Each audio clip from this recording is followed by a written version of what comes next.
Paulo. Kuba so na nyoko. Kuba so na nyoko. Kiswahili. Kuba abavyeyi. Ya kubaha abavyeyi. Yazuye nde? Lazaro. Yazuye na. Yazuye umwana wa Yayiro. Yibuze ka video nigeze kubona. Yazuye umwana. Imirimo myiza. Abadoderaga abapfakazi yitwaga nde? Ruganda.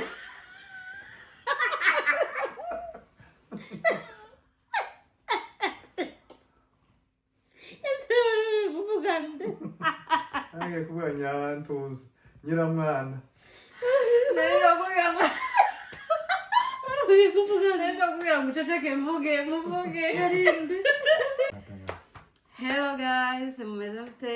Twongeye twagarutse turabashuje mwese aho muherereye, muze mwegere mubane natwe nk'uko bisanzwe nitabaza Family TV show.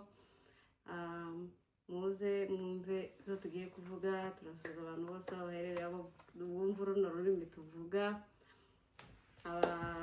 mubakane subscribe, abantu badukurikirana turabashimiye cyane, mukomeze muze mubane natwe. Hanyuma hari ibintu tugiye kuganira, muze mubane natwe. Noneho ngo tugiye kureba abanebwe n'abantu bazi gusoma ijambo ry'Imana. Uyu munsi abanebwe baragaragara guys, muze murebe abanebwe baturimo. Evangelist. Karibu mugenzi wanjye. Oya naje ntazo mvuga birenze ibyo uvuze. Arakoze kubiyegereza mwese, muze turebe igeragezwa riko n'abapasiteri mwigire hino. Muze mudukosore igeragezwa ritagore daciye mu bindi ngo muzaje kugerageza abavuga butumwa ni ibirenge na kandi tuvuga ibitari byo, muze mudukosore. Abapasiteri mwegere mudukosore nimba ivyo tuvuze ari byo, muze kuvyemeza. Bazatugenderere batubwire ngo bino bintu mwavuze sivyo cyangwa nibyo. None umunsi tugiye kwerekana mbese ikigenderewe ni ukwerekana mbese umuntu usoma Bibiliya cyangwa udasoma Bibiliya icyo bivuze, mbese agiye no kugaragara mu ikanisa. Ukuntu kuba mu ikanisa kwitwa umukristo ari ku ijambo ry'Imana, tukama tuvuga ngo ijambo ry'Imana ngo twararyigishijwe, ngo se no kubera ikibazo abigisha ngo bo mu ikanisa, ngo abo hanze, ngo abo indani ngo bazi ijambo ry'Imana, ngo bamenye ubwenge bari mu ikanisa, none barinza basaza. Ariko wareba bazabigisha rikamari risigara mu ikanisa. No mu ikanisa tiba bari kubyumva, abenshi baba bari kuri telefone. Tuza mushuha mu ikanisa ijambo ry'Imana ndizavuga mukumva murazamuka, ariko mwasohoka bazama bacisha gafyagiyo. None bagakubura tugiye kwerekana za mbuto zaguye mu maho. Tugiye kwerekana abantu bazaja ku ikanisa n'abatazabashaye. Ahagiye kuba imisebo. Ariko cameraman, karibu nawe turakwiyegereje uze tubane natwe, kandi ukomeze tubaze neza kandi dukosore. Murakoze cyane. Isomo rya none turagira ngo turebe ko mwasomye mugani w'abazungu ngo mukasoma. Turagira ngo turebe ko muza musoma, kandi nizere ko mutunze za Bibiliya kabisa. Nazitunze. Ni utubazo tworoshe ndibubabaze, tworoshe kabisa tutanakomeye. Musanzwe mwasanga mwaratwize no muri Sante School. Tibisabye ko mwize Sante School y'imyaka ingahe? Tibisabye ko mwize za theology. Bagiye muri Sante School wenda tutaramenya ikibi n'iciza. Ushobora utaratanze n'ibigori gusa. Mugendo gatari tuzi ko ari cyo tukagiza twumva. Bijya n'icamana. Nicyo twajanaga kigori. Biragaragara. Upima. Kuko ntawo kibura. ntawakibura ntatekereza no twagiye muri ready ikibazo cya mbere kiragira kiti Nowa yinjije inyamaswa zingahe mu mvuge shaka umubare mushake mumbwire n'ubwoko bwazo 400 ati 400 gwe ubwoko bw'inyamaswa subire mu kibazo cyangwa subira ikibazo kiragira kiti Nowa yinjije inyamaswa zingahe mu nkuge 400 kigabo n'ikigore nje 400 nje nziko ubwoko burindwi bw'inyamaswa ariko ufite ikigore n'ikigabo ubwo ziba zingahe zose hamwe uziteranyije mushobora kumpeza ubwoko bwo muri zo 400 mushobora kumpeza ubwoko bubiri cyangwa ubwoko bwazo n'amazina yabo igikona inzoka kinyamujongo igikona sicyo kinyamujongo nico igikona ari mu kinyarwanda hajya mbafashe yego yinjijemwo inyamaswa zibiri mu mvugo ingana kuri ikigabo n'ikigore hanyuma ibyo nibo byororotse bibamo zorose bivamo ayo 400 yose ninde wavuye ko mwasomye ko ari 400 shewe nagize ngo ni amoko 7 ariko ikigabo n'ikigore urabizi urishwa amoko 7 urishoye je ndi kumva ndishwa kuri yo 400 ico tugitambuke ntagisubizo mu gifitiye none mushake ga muri Bibiliya yinjije zibiri ni amoko none se zo ikigabo n'ikigore nyine zibiri zo zororotse zivamo amoko atandukanye bicane kibazo cya kabiri kiragira ngiti numva nk'iyafite discussion ni irihe tegeko rya 5 mu mategeko 10 y'Imana undi amategeko nanga amategeko y'Imana amategeko y'Imana ni amategeko 10 hano rirabaza rero muri ayo 10 irya 5 rivuga iki riravuga gute tukice wewe kuba so na nyoko si rya 4 tabizi se reka ndebe gato mwarasomye Bibiliya kubaha so na nyoko kubaha Imana kubaha so na nyoko kubaha so na nyoko kubaha abavyeyi kubaha abavyeyi kandi wari ubihagazeho neza nari mbihagazeho ariko maze igihe utabira inyazi yose mu Giswahili ni ryose cyane nicyo kubaha abavyeyi Yesu yazuye nde Lazaro yazuye umwana wa Yayiro yibuze ka video nigeze kubona yazuye umwana wa Yayiro Lazaro bombi n'umwana wa Yayiro Lazaro yagize iminsi ingahe mu 3 urishwa papa dushana ari gutumo twifitiye niwe gukosore umunsi wa 4 baramuzure iminsi none 3 bayine gute iminsi none kuri abantu tukaririmba ariko iminsi gushaka inuze ninde muri Bibiliya ninde yabivuga ko Yesu yahaye ikanzu umwitera ikanzu Yosefu niwe Yuda Yuda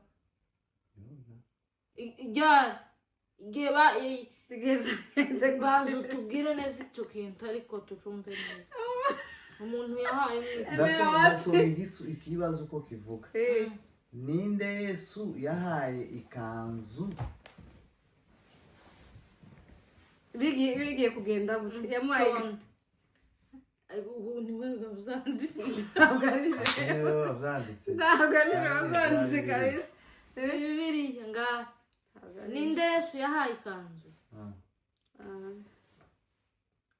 Lazaro amwitera ikanzu yakundaga Petero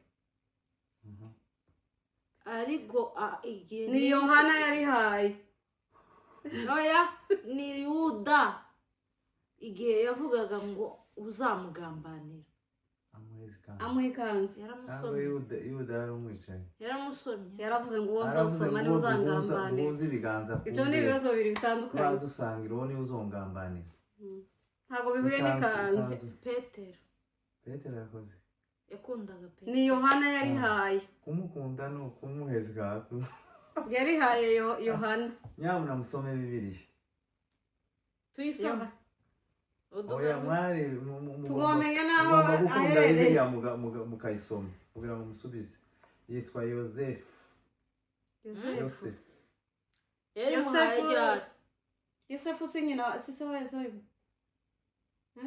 so umugabo wa Mariya none niwe yahaye ikanzu twagiye ku kibazo cya kangahe gikurikira kiravuga ngo Yosefu niyaje kuba se arasubira aje kuba murumuna wa bande Yesu aramukunda mu ikanzu ikibazo gikurikira kiragira giti ninde wagambaniye Yesu ni Yuda ni Yuda aya Yuda Iskariyote Yuda Iskariyote nari mwiteranyije na wa wundi wuriye igiti yageze Zakayo nari ngizo ni Zakayo ikindi kibazo kiravuga ngo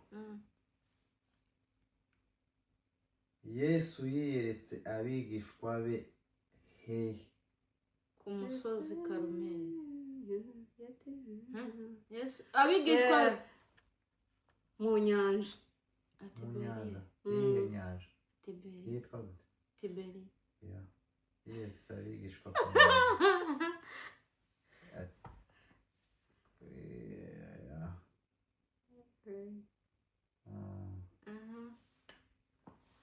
hajya nari mvuze ngo ku musozi tugiye ku kibazo gikurikira undi yiyeretse vuga imitume yitiranwa n'abantu 5 Yohana Matayo Mariko Petero Zakariya vuga Zakayo ugejeje bangahe Rusi uravuga batanu Rusa Esteri uravuga batanu navuga batanu Matayo Yohana yera wangobeye Luka ya ari umuntu Luka ya Esteri na Yobu abana banyu bitwa ahubwo twakashizeho Joshua bamo Joshua ni umutume se Yoshua navuze batanu Joshua muvuga ahubwo watubajije ngo abavuge mu masegonda 5 natabage wenda amasegonda nashira ukuri buko wavuze se navuze Yohana vuga Matayo vuga Mariko mvuga Luka mvuga Esteri Petero Zakariya ntago wamuvuze nijoro wamuvuze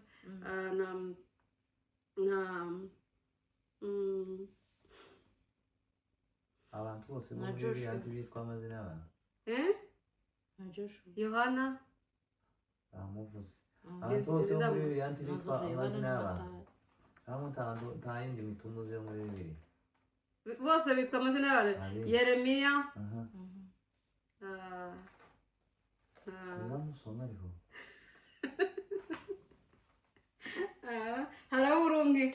harabura umwe Rusi ese aba mu gitabo umutume Esteri namuvuze Esiteri rusabamo umutume ni ku wundi umutume ni ku wundi umutume niyo gitabo cyanditse muri bibiri none rusi nte yanditsemo cyangwa umukazana wawe wa Yesu rusi ni nyirabukwe wa okay rusi ahubwo nta nawe umuba mu gitabo avugwamo ariko nta mutume wanditseho gutyo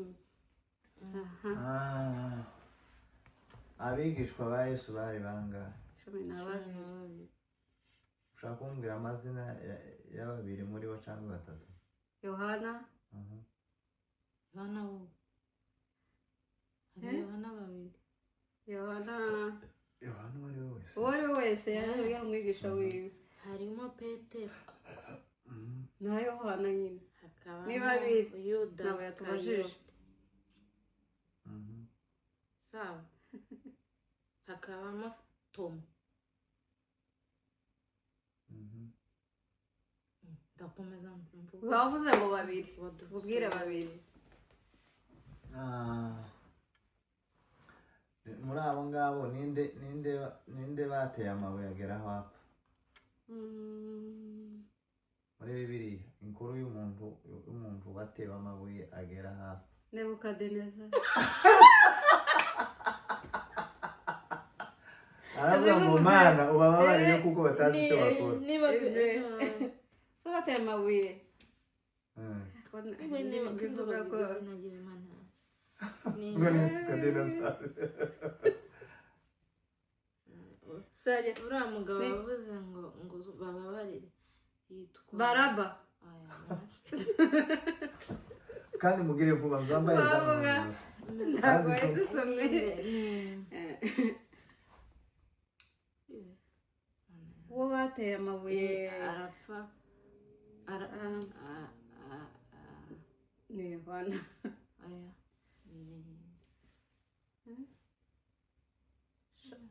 ntabwo ari muri bariya bataye mu muriro ari kubita ntabwo ari muri ababwiye uwo bateye amabuye uwo bateye amabuye ni yitwa Stefano baze nuko ndamuzi izina icyo ryiwe kirabatsinze yego kubabaza ikindi ninde bataye mu ngunguru y'amavuta ni Yohana oya ntabwo ari Yohana niwe Yohana bamujanye kwa Patiro ni Petero Pawulo Petero bamutetse icyo kirabatsinze bwakivugi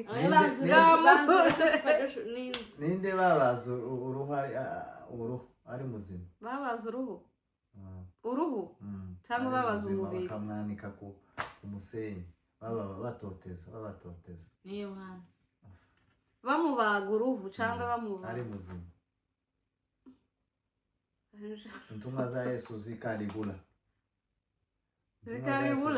zarababajwe burezi ngane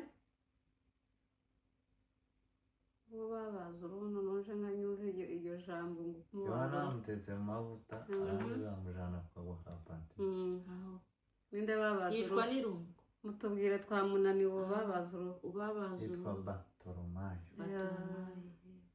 ko bazamuririmba ko yabazwe muzamusoma Bibiliya ibya Bibiliya byanditse mu kihe gitabo tubirekera muzakozwe n'intumwa tubirekera aho ngaho none ko muzoya gusengesha ubabwira ngo mubwirize mubwiriza gute muvuga ngo kuvuga ngo nuko amatuvuga ngo sina wakati sanze ntabwo iby'Imana mwara twese turatsinzwe ahangaha ntabwo sina wakati uzi ko mugira ururimi ku bindi ko none mwara iby'Imana biragoye kugera hamwe tugacisha babazi ikindi kibazo yego tubazi isanduka y'isezerano barijanye kwande mu gihe muri Isirayeli igihe ryari ryaranyazwe mu gihe bari barisubijeyo barijanye kwande barijanye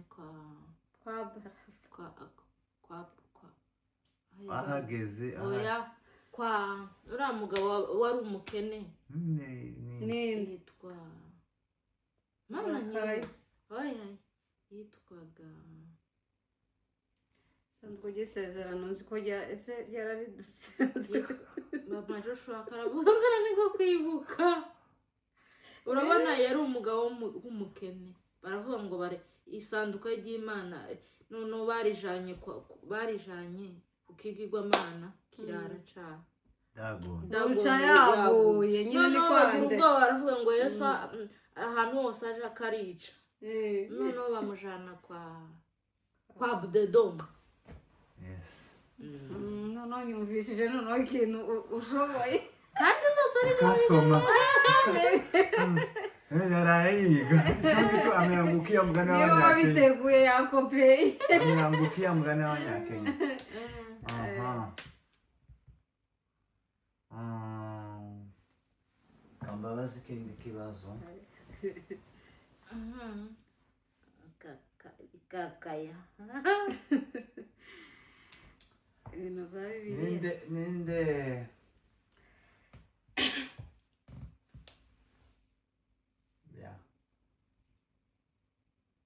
wa mugore wageze udodera abantu wagiraga imirimo myiza abadoderaga abapfakazi yitwaga nde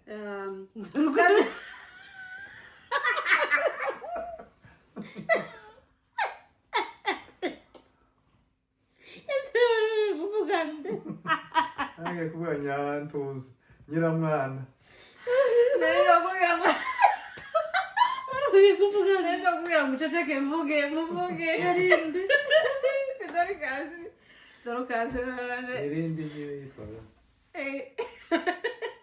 nose aragira abiri bavuga rimwe ntabwo bavuga abiri Tapita Dorcas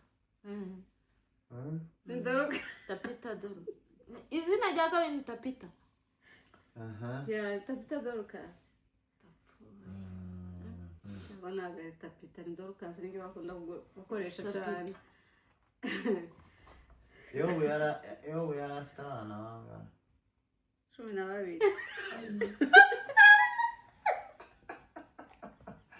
ariko timugwara pressure turi kwigora none banga yarafite barindwi murahumira Imana turashize reka tugahagarikira aho ngaho none nasomye hano hari feyire we iyo Bibiliya ntiyahembwa musoma none banditse Tapita si barindwi nyine wowe 12 yabakuye he cyangwa Bibiliya yiwanyu ntihuye sinakubwira ntibihuye yemera Bibiliya ni ngayo arafeye bantu bamefere ugane baba feyire pe ikindi kimwe ataza kurara yishikura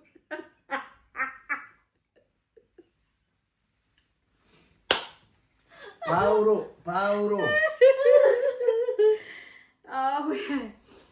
akiri umunyabyaha yitwaga nde kugira ngo yitwe Paulo yitwaga nde akiri umunyabyaha akirenganya ubwoko bw'Imana Apolo yitwaga Sawuli Sawuli yitwaga Sawuli amaze gukizwa abona kwitwa iryo rindi ese uriya Apolo ninde ni babiri cyangwa nawe najya nigiye yagiye ahinduraga ikindi mbabaza ikihe hanyuma turangize tugana ku musozo tugeze ni irihe jambo ukunda muri Bibiliya cyane riza rigufasha Zaburi kangahe iravuga gute 25 haravuga gute abiringi Uwiteka ameze nk'umusozi wa Siyoni utabashika kunyeganyega ahubwo uhora uhamye iteka ryose amen kuko imisozi igose i Yerusalemu Mhm. kuwiteka guta abantu be uhereye none ukageza iteka ryose amen ngahe nawe tubwire igipande kigufasha igice kigufasha muri bibiliya nk'uko bibwiye akabyara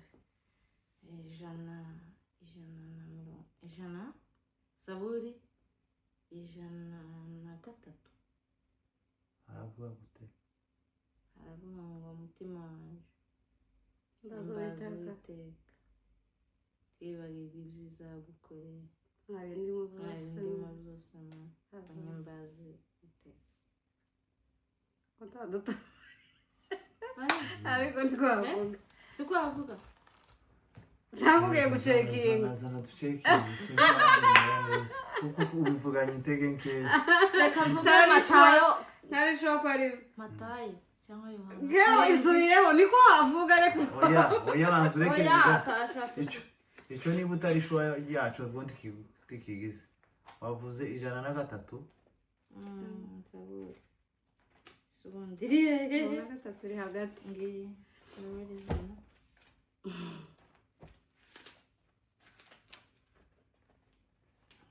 ijana na gatatu umutima wanjye himbaza Uwiteka zana rero ucekinga nivuge gari some twubyumve hanyuma mutima wanjye himbaza Uwiteka mwa bindimo byose mwe nimuhimbaze izina rye ryera mutima wanjye himbaza Uwiteka ntiwibagirwe ibyiza yakugiriye byose niwe ubabarira ibyo nakiraniwe byose agakiza indwara zawe zose agacungura ubugingo bwawe ngo utabya ririti mama ririti ya amen hagati sawa warishuwa kandi ririti mwabwiraga ababakurikira so mwakoze cyane guys kudukurikira Imana ibaheze umugisha kandi Imana ibane namwe ibiganiro byacu nakagaruka hanyuma muzoze namwe muvuge hariya hasi muzandike mutubwire uko bimeze naho ubutaha